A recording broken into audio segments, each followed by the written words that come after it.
안녕하세요. 장성인 사모입니다. 그 물감을 튜브에 넣는 그 기술이 개발된 거예요. 그러니까 야외에 나가서 그림을 그리는 게 아주 편리해졌죠.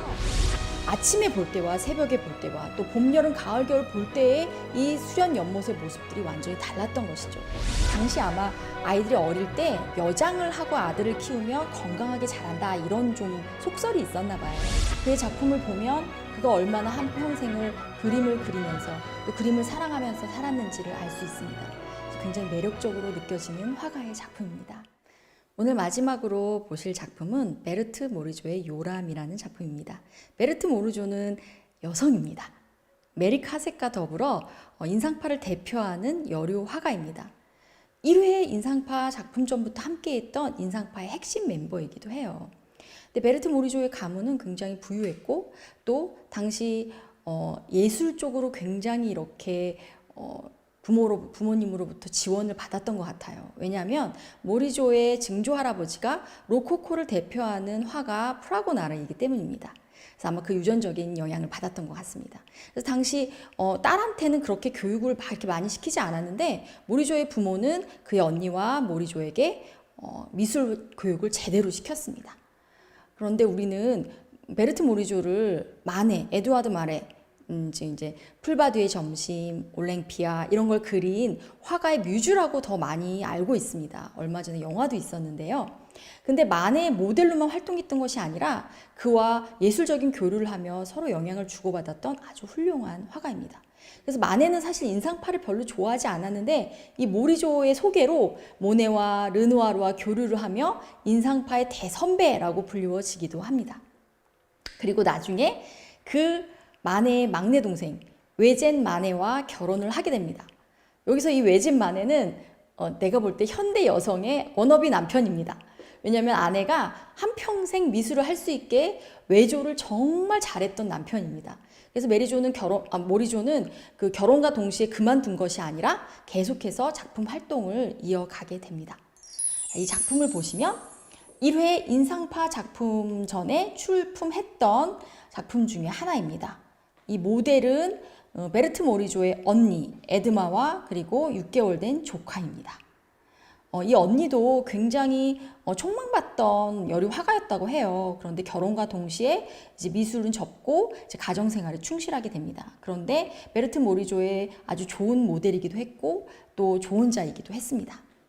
그런데 당시 이제 여류 화가는 남자 화가들처럼 밖에 나가서 마음대로 그림을 그린다거나 혹은 남자를 모델로 그림을 그릴 수 없었기 때문에 베르트 모리조는 이렇게 자기의 가족, 또 언니, 또 조카, 자기 딸 이런 가까이에 있는 사람들을 그린 그림들이 많이 있습니다.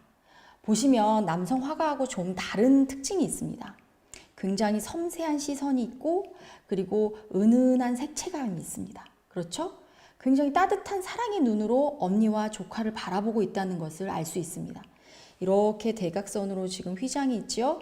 거기에 엄마와 딸을 이렇게 그려놓는 건 굉장히 대담한 구성이었어요. 그런데 여기 보면 약간 핑크색 빛도 있고 하얀색 빛도 있고 다른 인상파 화가들은 쓰지 않는 굉장히 아름다운 컬러를 쓰고 있습니다. 보면 베르트 모리조의 작품은 이런 것이 특징이에요. 남성 화가하고 좀 다르고 그리고 모네 그림처럼 어떤 원래 기존의 색깔을 완전히 파괴해버리는 그래서 빛깔에 반사되어 있는 그때 그 순간의 인상을 그린 것이 아니라 원래 그림이 가지고 있는 고유의 색깔과 그리고 빛이 반사되었을 때 바뀌는 그 그림의 그 대상의 색감을 조화를 이루게 그렸다는 거죠. 즉 증조 할아버지로부터 내려온 그 고전주의 로코코 양식의 그림과 그리고 자신만의 인상파 그 기법을 아주 조화를 이루면서 누구나 사랑하는 아름답고 사랑스러운 그림을 그렸던 것이 바로 베르트 모리조입니다.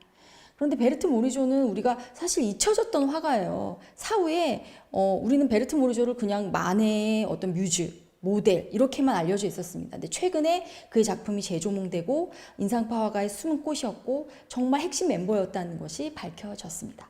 그의 그 남편과 딸을 그린 그림을 한번 보시면 얼마나 남편을 사랑하고 딸을 사랑했는지 그 그림에서 이렇게 보일 정도로 그렇게 아름다운 그림을 그렸던 화가입니다. 그런데 베르트 모리조가 좀 일찍 죽었어요. 남편이 먼저 죽고 너무 상심한 나머지 50대에 죽게 됩니다.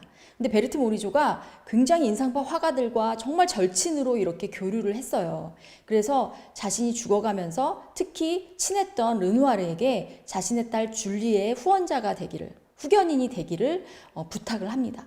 그래서 한평생 그 르누아르가 모리조가 죽은 후에 그의 하나 남은 딸 줄리를 돌봐줬다고 해요. 그리고 줄리가 쓴 글에 보면 자정하고 친절한 르누아르 아저씨 이런 글이 있을 정도입니다. 그의 작품을 보면 그가 얼마나 한평생을 그림을 그리면서 또 그림을 사랑하면서 살았는지를 알 수 있습니다. 그래서 굉장히 매력적으로 느껴지는 화가의 작품입니다.